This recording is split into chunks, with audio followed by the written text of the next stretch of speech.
आप देख रहे हैं अल्फा डिफेंस हिंदी में आपका स्वागत है।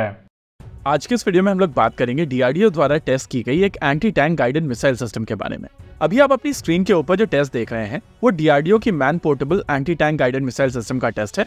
इस टेस्ट की वीडियो को देखने के बाद में बहुत सारे ओपिनियंस आए हैं जिनको एड्रेस करना जरूरी है। एक सेगमेंट की तरफ से कहा जा रहा है कि लगातार इसके कितने सारे टेस्ट हो चुके हैं, अभी तक इंडक्ट क्यों नहीं की गई है।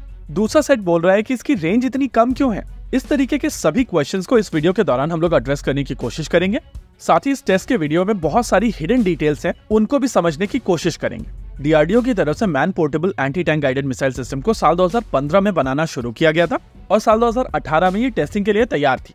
इस मिसाइल सिस्टम का पहला टेस्ट सितंबर 2018 में किया गया था और इस टेस्टिंग सीरीज के दौरान 2 दिनों के अंदर कई सारी मिसाइल सिस्टम्स फायर की गई थी। मिनिमम रेंज के लिए, मैक्सिमम रेंज के लिए, टॉप अटैक, डायरेक्ट अटैक, साथ ही और दूसरी प्रोफाइल्स के लिए।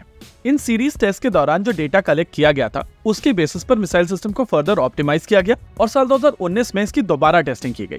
लेकिन इस सीरीज टेस्ट के दौरान ये रियलाइज किया गया कि इसकी मिनिमम रेंज बहुत ज्यादा है। इसको बेहतर समझने के लिए आइए एनिमेशन की मदद से समझते हैं कि ये मैक्सिमम रेंज क्या है, मिनिमम रेंज क्या है, डायरेक्ट अटैक क्या है और टॉप अटैक क्या है। देखिए, किसी भी मिसाइल सिस्टम की मैक्सिमम रेंज वो रेंज कहलाती है जहां पर वो मैक्सिमम दूरी पर अपने टारगेट को 100% एक्यूरेसी के साथ में हिट कर सके। इसका मतलब ये नहीं है कि ये मिसाइल सिस्टम इससे आगे जा नहीं सकती है। इसका मतलब ये है कि इससे आगे जब ये मिसाइल सिस्टम जाएगी तो इसकी एक्यूरेसी कम हो जाएगी, इसकी स्पीड कम हो जाएगी, प्रोपेलेंट खत्म होने के बाद में इसकी मनूवर करने की क्षमता खत्म हो जाएगी, एक्सेट्रा एक्सेट्रा। दूसरा है मिनिमम दूरी, यानी कि वो कम से कम दूरी जहां पर ये मिसाइल सिस्टम एक्यूरेसी के साथ में अपने टारगेट को हिट कर सके।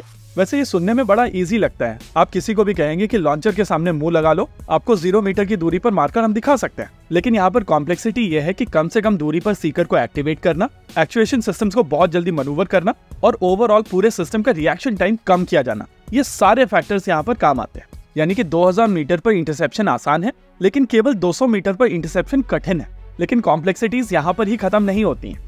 अगर किसी टैंक के वीकेस्ट पार्ट की बात करें तो आप कहेंगे कि उसका टॉप साइड सबसे वीकेस्ट है और इसी सेगमेंट को अटैक करने के लिए anti tank guided missile system एक सर्कुलर पाथ फॉलो करते हुए टैंक के ऊपर आकर गिरती हैं और इसको टॉप अटैक कहा जाता है। इसके उलट अगर एक anti tank guided missile system एक सीधी लाइन को फॉलो करते हुए टारगेट को जाकर डायरेक्टली लगती है तो उसको डायरेक्ट अटैक कहा जाता है।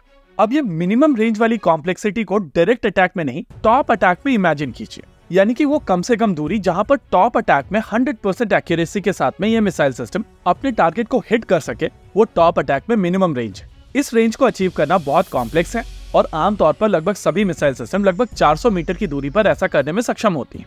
यूएस की javelin anti tank guided missile system एक एक्सेप्शन है और ये मिसाइल सिस्टम लगभग 150 मीटर की दूरी पर अपने टारगेट को मारने में सक्षम है। यानी कि इंडियन आर्मी की तरफ से डीआरडीओ को कहा गया था कि उनको एग्जैक्टली इसी तरीके की कैपेबिलिटीज चाहिए और टॉप अटैक मोड में मिनिमम रेंज कम से कम 150 से 200 मीटर की हो।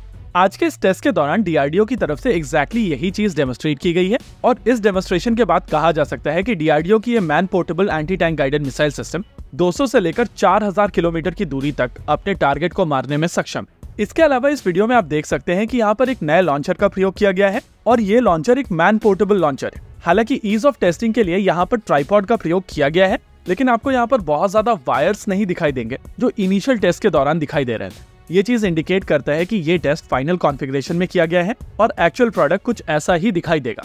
इसके अलावा यहाँ पर कई सारे टेस्ट किए गए हैं और जैसा कि अभी आप अपनी स्क्रीन के ऊपर देख सकते हैं, यहाँ पर कई प्रोफाइल्स, अलग अलग तरीके के टारगेट्स और अलग अलग तरीके की ट्रेजेक्ट्री में इसको टेस्ट किया गया है। इसके अलावा इसमें लाइव वॉरहेड भी यूज किया गया था और अभी आप अपनी स्क्रीन के ऊपर एक सिमुलेटेड टैंक को देख सकते हैं जहां पर एक्सप्लोसिव रिएक्टिव आर्मर भी लगाया गया है। पर्सनली मेरा ये मानना है कि ये इस मिसाइल सिस्टम के फाइनल कुछ टेस्ट हैं और जल्द ही ये मिसाइल सिस्टम प्रोडक्शन के लिए तैयार हो। इसी के साथ आज के इस वीडियो में रखते हैं केवल इतना ही। वीडियो को अंत तक देखने के लिए धन्यवाद। देखते रहिए अल्फा डिफेंस। जय हिंद।